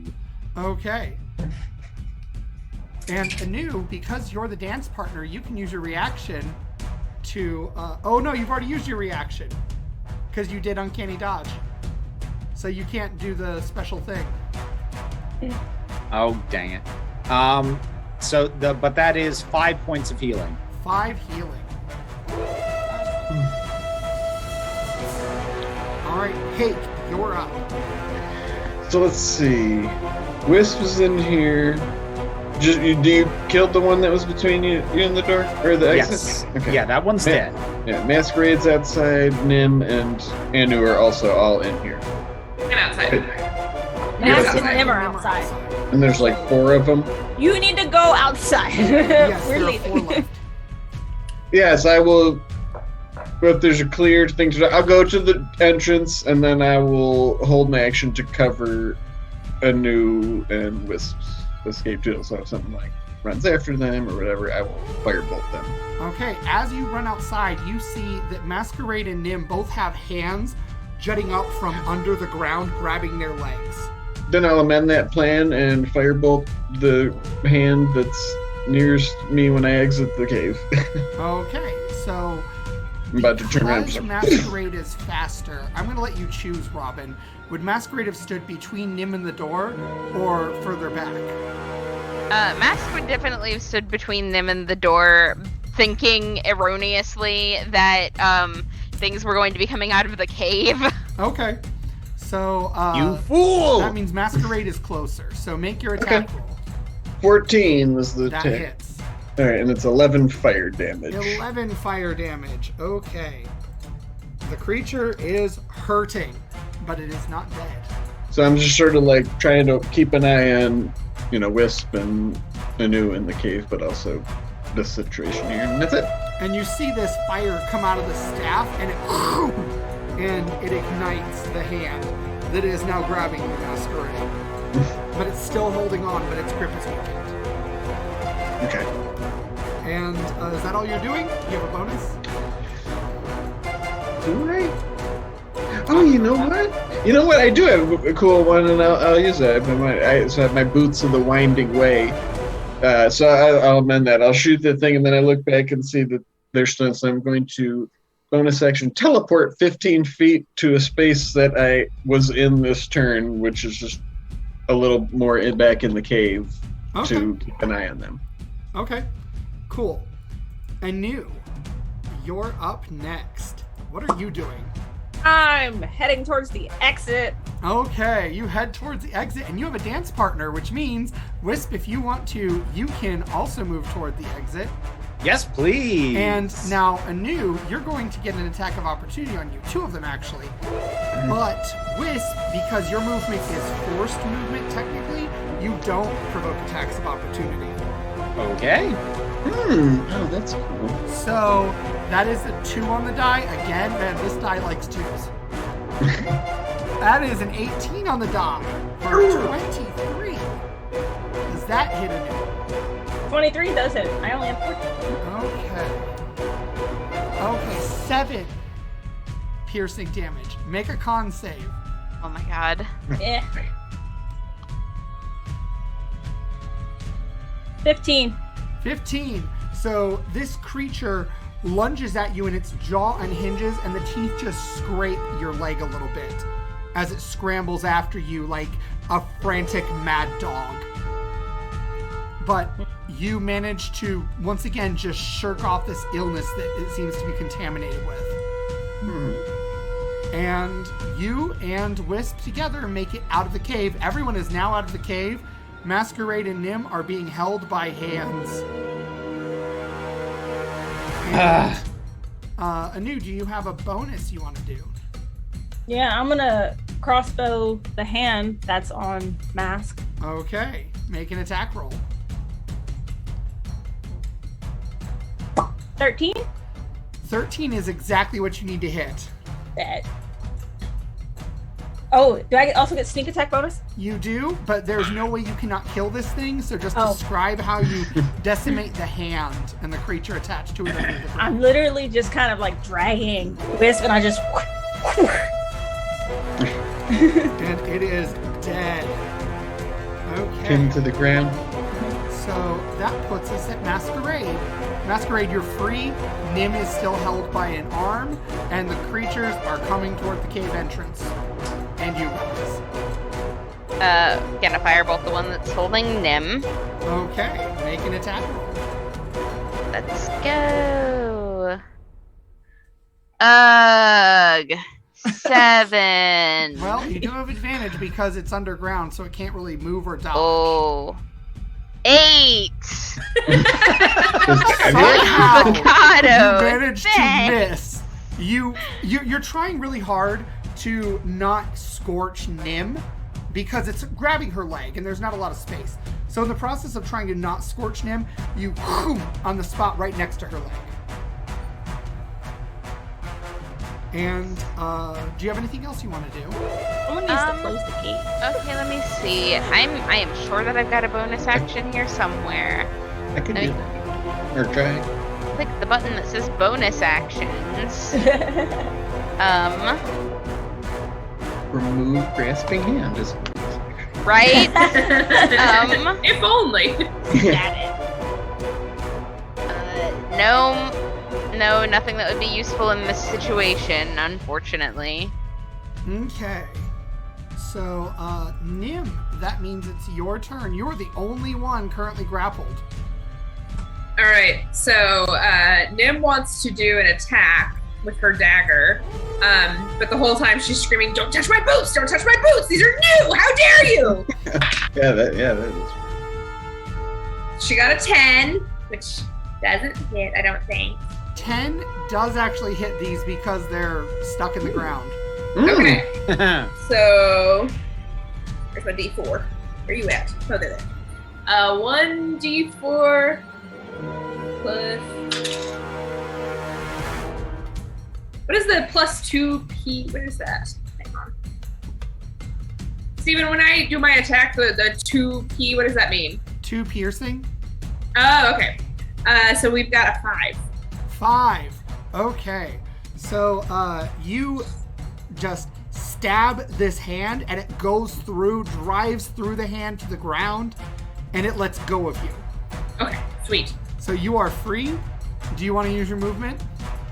Yeah, I want to step back away from where that hand was Okay. as much as I can. You can absolutely do that. And it is now their turn. So the creatures are going to attack. They are lunging for the door. And Which I was Hake is in standing the in. door, so Hake, you're about to get attacked. Bring it on. 21. That is. Yeah, that does. Oh wait! Is... You know what? I'll use shield. I never use that spell whenever I play. I like it. So does that raise it up? Yeah. Plus 5 is a 22. Oh, just Ah, so nice. this creature opens its mouth with these needle teeth ready to strike. You just And how does it look for you when you cast this? He uses his staff rifle as his focus, so I just sort of like plant it in the ground, and it like is just sort of a shimmery barrier that you can't see, but like when it hits it, it shows up. Okay. Shall not pass. She plants this staff, and when the creature lunges, you're sure it's gonna go right over the staff and chomp him, and instead just boom, like on a window, and you see these reverberations outward like ripples in a pond. So it's probably And really it close to falls. me too, just snapping and everything. And the next one is gonna go. Okay. Nope. 26. Yep, that is. So the last one jumps and it shatters through the shield, and its jaw grasps on to Hake's shoulder for 6. Okay. Make a con save. All right. Where's that? Ooh, a 7. 7. So Do you still have your inspiration? I do. Thanks, Masquerade. Masquerade's like, you need your inspiration? 21? Oh, god damn! 21. Oh, Yes! I thought I we am were gonna very I do. committed to not letting anyone become a zombie today. I do have to make a concentration check though for my holy fighter also, which is fine. Okay. Okay, so you feel your wound once again, just it's rotting as it bites you. But it lets go, and you see that your skin is peeled back, and it's gray now, and the wound is blackening, and it's just really gross. And it sounds really gross. You are not hungry or any sort of corrupted, though. What does that mean? I'm not hungry, as you said that several times cryptically. Because that was something they found out in an early episode of Quill and Sword. Oh, okay. If you get corrupted by it, you get hungry. For brains. Yep. So basically, yeah. That what about sweet? If you like sweetbreads, is that okay? Sweetbreads are not sweet breads. Just that means it's Wisp's turn. Wisp, what are you doing? Well, first, I need to say this because I keep thinking it with the music. There's this part of the music that's going do do do do, and I keep waiting for it to keep going to do do do do do do do do do do. I keep waiting for it, and it never goes there. Hearing it. Anyway, taunts you, it vexes you. How many of these things are left standing? 3. Plus the one hand that's kind of flopping around looking for something to grab. Don't care about the hand right now. So there was one attacking one attacking Hake versus 30. No, they're all attacking Hake right now because he's in the doorway. Oh, okay. Break the doorway now. Well, okay, so I guess I'm going to just Sacred Flame one of them. Okay. That is a 13. That does not succeed. That was one shy. Needed a 14 or better. My poor so enemies. That's 10 radiant damage. Describe how you destroy it. Pop its head. So you guys see once again the eyes, nostrils, mouth, ear holes just radiate with this rainbow fires, and there is a dead zombie now. And because you are dance partners with Anu, do you want to do a thing with your reaction? Oh, yeah. Wait, I can get a reaction again? Uh-huh. All right. Oh, wait, did you use Uncanny Dodge? All the way in the beginning of the fight. Oh, yeah, no, then you're good. So go ahead and do your reaction. I cannot hear the music anymore. Oh, you don't? It's still going. I hear it. No, that's what I'm saying. Everyone hears it but me. Wait, okay, so... Yeah, I used Uncanny Dodge all the way in the beginning when I was in the cave. Okay, but that's only time. Okay, so go ahead and make your attack roll then with your reaction. Okay, who do I want to attack? The hand's on the ground. Okay, I'm gonna... Look at the wall. Can I attack the cave? Like, do I have Sure. strong enough to attack the cave? I want to attack the cave. I'm gonna do the fireball. Okay. You're attacking the cave? Yes. We're attacking the darkness. The gazebo! Get it! Where's the Mountain Dew? 11. 11. You hit. Roll your damage. Think the cave didn't dodge? Is the cave right? Does the cave get sneak attack? No, it doesn't. But you know what? I'll let you add it only because you know weak points, and that's how I'm describing your manifestation. And Hake is just next to the cave, so there you go. Okay. Mechanically, it works on multiple levels. All right. So 18. 18. So Hake needs to make a dexterity saving throw. Okay. I'm sorry. That's okay. The cave starts rumbling as you fire this firebolt at the entrance, and rocks start tumbling from inside the cave. That's 11. 11. That is going to make it. So you roll out of the way just in time as a boulder falls right where you were, blocking the entrance partway, and then another boulder falls, blocking the other side of the entrance. There is only a little hole up top right now. Nice. And it's your turn. A little hole that's big enough for one of those things to get through? Yes, it is not quite fully sealed yet. Then I will follow Anu's lead and try to shoot it as well. Okay. You do still have two of these things attacking you, you realize. They're inside the I rolled out of the way. They were in. rolled out No, of the they're way. inside the cave. Oh, okay. Yeah. Awesome. Oh wait, no. Oh, you got that hand off. You're right. That's it. The hand is The still hand- there flopping. Oh, is it? Yes. Then I'll sort of, instead of doing that, I'll just sort of see that and just shoot at it, too. Okay. Make an attack roll. It's not hard to hit. Yeah. I don't want that thing get. Ooh, nat 20. So it's Just probably, describe how you destroy it. it's just like that firebolt beam just totally incinerates it, and then for a second it's just like that just like drops and smolders and falls to ash. It is dead. Anu, you're up. Oh yay! Nine hills does those come from? I'm gonna finish closing off the cave. Okay.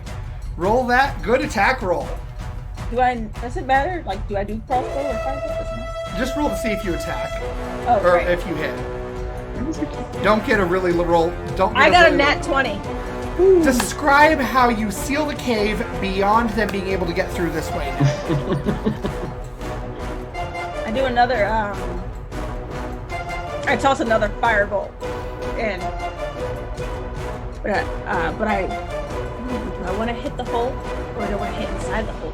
Yeah, no, just right where the hole is. All right, and it crumbles, and it collapses, and you see that even rocks from up above on this little ledge start falling, blocking the entrance still further. It is well barricaded at this point. Awesome. And I watch the ground suspiciously. it's currently not erupting with any more. So, Okay. You should go. yeah. Yeah.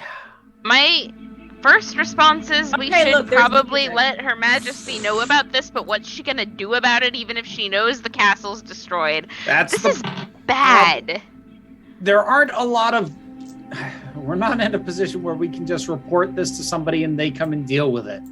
No, we're gonna have to do something about it ourselves, aren't we? I'm afraid Eventually, I can't yes. even trust my own contacts. but if we've dealt with the immediate situation, we should really get back to the slums before it gets dark and that whole thing gets worse. Right. Okay. Safety first, and then we'll figure out what to do about the rest of it. Do we have any potions left? I have hands of healing. I can spend key and do some minor healing for people if you like. I mean, you're also You gotta punch him, though. injured. Yeah, I do kind of have to like healing high five you. No, I'll be fine. If it's something Reiki. tries to hit me again, I have ways of not dying if that happens. Where are people at in terms of like I'm asking this in whatever the in character is, but where are people at with hit points right now? I'm 8 out of 21, but I'm good. I still have shield spells. You're at 8. What's Anu at? 20 out of 39. 20 out of 39. Hake, On a scale of 1 to 45, I'd say I'm about 39. you're fine. You're fine. Fine, but my boots are dirty and I am concerned. Probably should be. Okay. It's very I know you said you're fine, Mask, but I think you were the hardest hit, so I'm going to do Okay, that's fair. a quick healing word on Mask. So that is what is that? That is 5 points of healing. Thank you. While we're catching our breath and so forth, right there, I imagine, right, like in the aftermath. Mm-hmm. I'm going to remove my coat, my hat, and anything that signifies me as a member of the guard and, like, just kind of off to the side, just, like, bury it under a rock or some rubble or something. Like, so that maybe I could come back and find it later, but I don't want to wear it back to the city or anything. Okay. Hake, also, at the mention of the slums, you and Masquerade only knew that they'd been to the slums. You didn't know why. You were taking people there to hide. And as they mention it, it brings to mind something you have heard, a rumor, that there was a problem with the slums and the city guard knew that there was something that seemed to be occurring in a pattern that related to what was going on in the slums. And that was that statuary on the city wall and at key points throughout the city's architecture would seemingly vanish around the same time. Around the same time that people would? Is that what? Around the same time that there were issues with the slums. So around dusk. Yeah. Okay, Robin is not mixing player and character knowledge here, but I, the player, am excited now. I would mention that then when I come back from doing that, if we're intending to go back to the city's poor districts, how long would it take us to get there? Would it be like dusk when we got there if we left now? Okay, then it would be pretty. Then when through the city guard, we did notice that there was not just town, like that there was a pattern of these of vanishing architecture around the same time. So what do you think the odds are that this has nothing to do with the other? Seems likely that they're very connected. Oh, gargoyles? Since you took all your insignia off, I guess I shouldn't call you Narc anymore. No, still do it because it's hilarious. Whatever makes you comfortable. All right, Narc. If it wasn't for you all, I would probably be dead by now, so. Well, whatever the chosen one says goes. You I'm gonna, shut like, up. Just like lightly shoulder check on my way past and like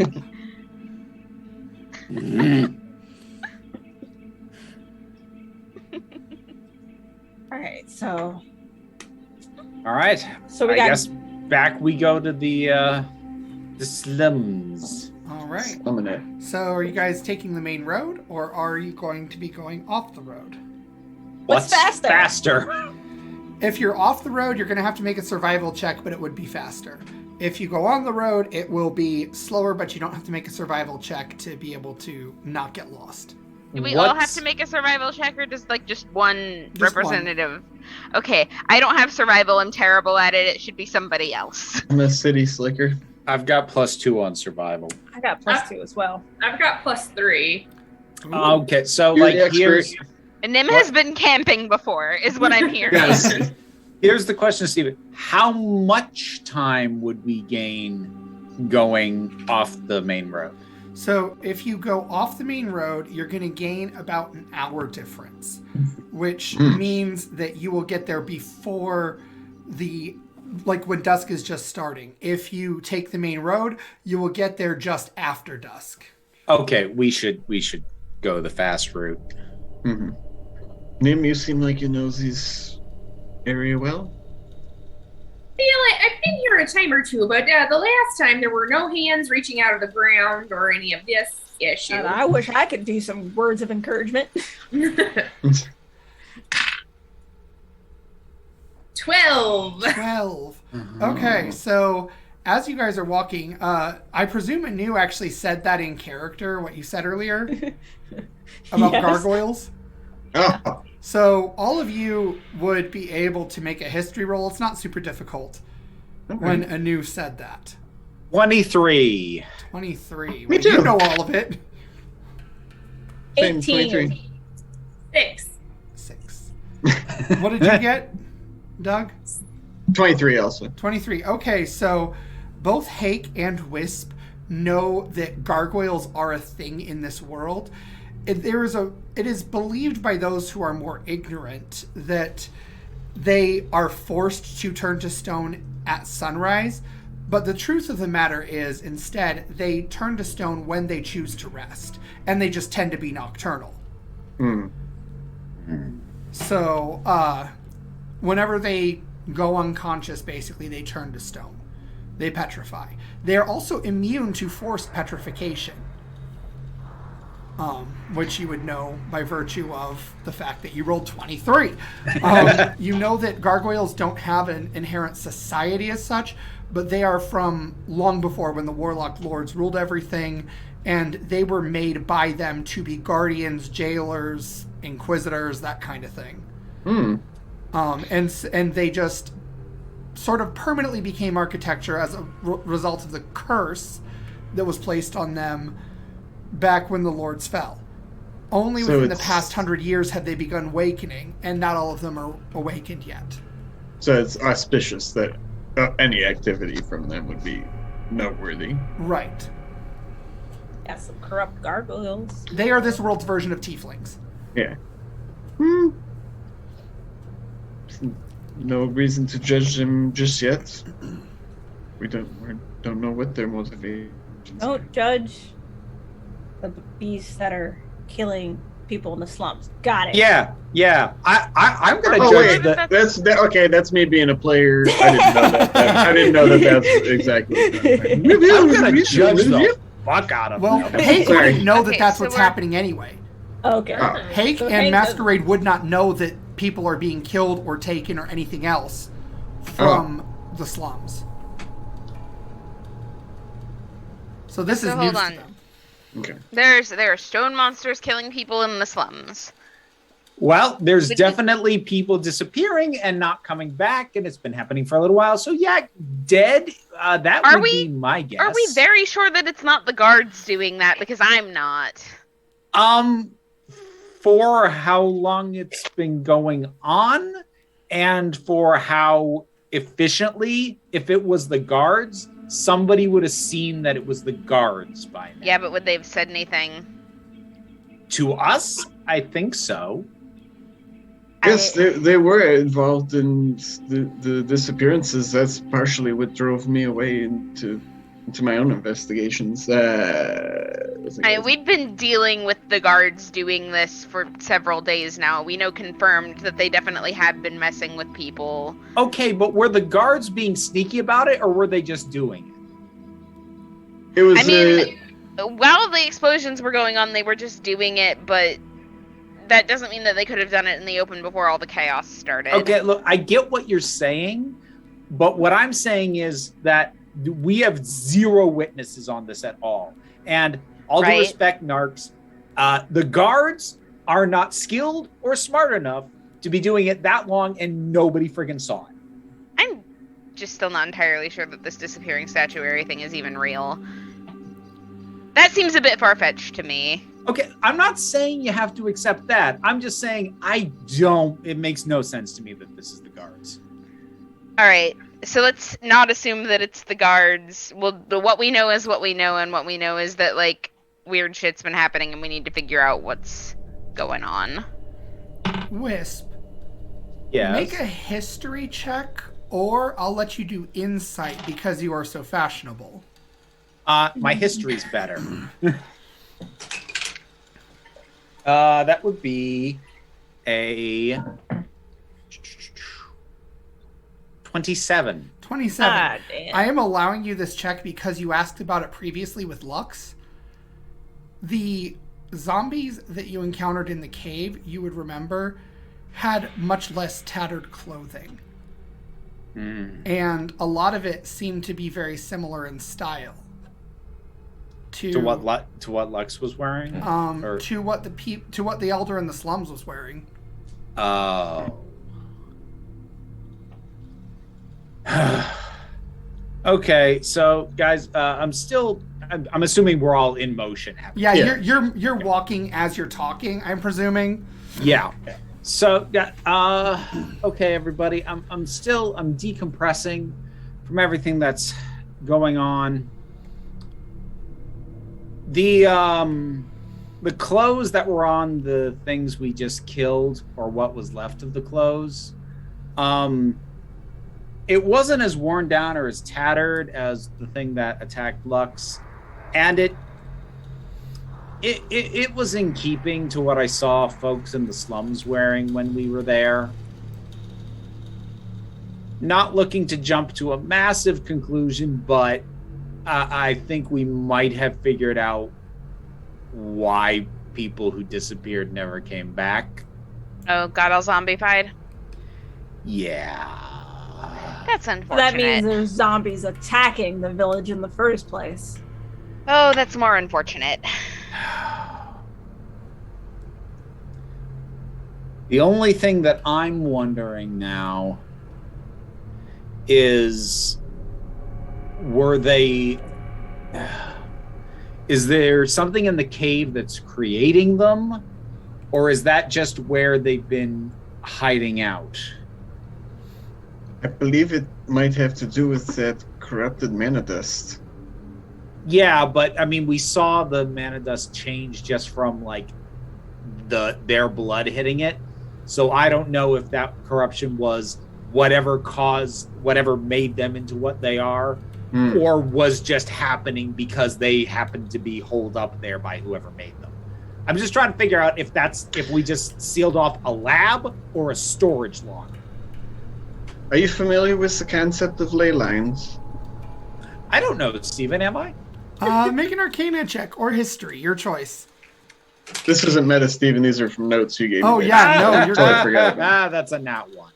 Nat 1. You have heard of ley lines, and you don't know. I mean, it could be a human myth. Can I check? Sure. All right. You said Arcana? Uh-huh. Yeah. 19. 19. Okay. So, you know as well, Anu, about ley lines. You know that ley lines are essentially invisible rivers of magic that cross at certain points. Usually wherever there are ley lines, there is also deposits of mana in the earth. You know they tend to run underground more than anything else. And you know that ley lines are said to augment and enhance magic if you want to cast more powerful and very illegal spells. It was using the ley lines that I started looking into in the first place. My mentor, who was the bodyguard to the Queen Chanel, was the one taking those mages. He was trying to siphon their power for some sort of binding ritual against an entity known as Cram. Oh, yeah. That's definitely what we heard in the castle as we fucked him up. I believe... Oh, you've fought that Sean guy? Sorry, what? Yeah. You did what? Me? Yeah. Oh. We fought the Queen's guard. Bodyguard? Yeah. Yeah, and I may have done a nice little sacred flame drill directly through his head that went out the other side. Well, then if this is still happening, this means there's someone even above him. Well, I mean, know. The question is like how much of what's going on requires an active hand, and how much of it is self-perpetuating once it was set into motion. They're trying to steal the energy of Cram and imprison it in the wild. That just sounds like a bad idea all around. Why would they? I'm just stuck on the part where you guys casually mentioned punching one of the 3 great evils in the world right in the face. You Like, missed massive- a lot. Tried to call Nim. Very impressed. Whoa! Look, it's been a busy couple of days. As you said, it's very been more much than has 5 minutes. Yes. Thank you, Narc.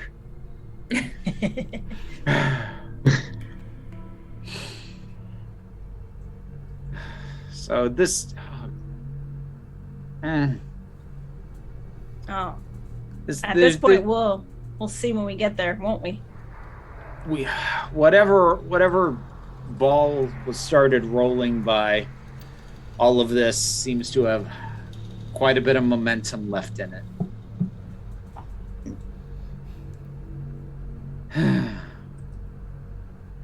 So, you guys eventually make your way towards the fringes of the slums. It is just before dusk. And you see off in the distance what looks like these humanoid figures gliding towards the slums downward. You hear people start shouting, and you hear slamming doors, slamming shutters.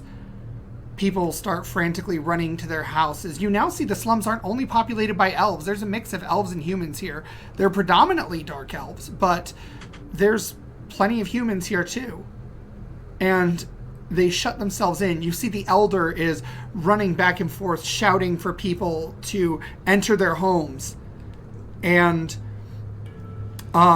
you guys are coming up on the town. If you start sprinting, which I presume you guys would be running, you come into the town square just in time to see the elder looking at 3 of these massive creatures. They are about the size of ogres, but these have large wings and long, spindly arms. Think like trolls from WoW. They're very lanky. And they're diving and swooping up people. Anyone who wants to can make an insight or perception roll as they're swooping people up. The elder's screaming and shouting. He turns to you all. You come just in time. Help! 22. I got a 22 as well. I got a 4. What are we rolling? Insight or perception. Insight. Okay. Or Insight or perception. I'm bad at both. Okay. I'm good at 11. insight, bad at perception. Okay, so Anu and Nim. What did Hake get? 20 insight. 30 And 20. Hake. All of you see that they're only scooping up humans. Even though there are enough of these creatures to grab more, they're only grabbing the humans and flying off with them. And what is the elder guy, a human or a dark elf? The elder guy is a dark elf. And you see that there happen to be about 7 more of these Umber spawn corrupted gargoyles. Okay. And yes, Robin, you have a thing you want to say. Oh no, I was just thinking. Okay. So they are scooping them up. I was considering taking my hood down, making myself look human, and trying to get scooped up so I could find out where they were going, but Don't you have an owl that can follow them though? I do have an owl. Like, oh yeah, now since An owl? Cool. I forgot I had an owl. He hasn't come up since the first session that he was here. So like he's just kind of been like off flirting with another owl. That's fine. I have a pet mouse that I have yet to get to use, and I'm so disappointed in that. Thank you, Senita. I completely not forgot true. about that. Your mouse led us through the sewers, I believe. Oh yeah, it did. Safely. That's right. My familiar can go. Do the Okay. thing. Fly, my pretty. So you tell your familiar to fly off after the... Anyone who wants to know what these are called can make an Arcana or History check. All right. I'm gonna do yeah. Arcana. That's another nat 1. Wow. God damn it. Wisp, you just I got no got idea. dirty 20. Let's try 18. 15. 15. So only Anu knows these are called trolls. Little bitch. Okay. Hairy dolls. The gargoyles turn into trolls. Mm-hmm. Interesting. And they are just flying off with these humans. The elder is screaming for your help. There are 7 more trolls currently in the sky, and that's where we're gonna leave it for tonight. So, Not yeah. in fighting shape right now. I don't have a lot of... That's what heroes do, Nope, man. you guys are hurting right now on top of everything else. And Kinda. you are smiling I so am. big. Oh, You guys Look. can take it. You guys can take it. that Dungeon Master smug. Yep. The worst thing is I felt so cocky after we took down that friggin' ogre without a scratch. I was like, oh, we got this. And now this... That's because those bitches came out of nowhere. We'll Uh-huh. have to dig down deep, be heroic. Like, we killed that first one pretty well. I mean, Mask got hurt, but other than that, everyone else is just like, ha ha, bitch. And it's like, okay. Okay, let's be honest. If we're gonna have a situation where most of you don't get hurt, I'm probably the one that's gonna end up on the floor. Like, I'm not careful. Also, you are under-leveled, I realized, because we never leveled you when everybody else leveled. What? So you actually Did should be everybody level else 6. level? Yeah, you should be level Yeah, Oh, 6. no, I am under leveled. I was level 5 this whole session. Yep.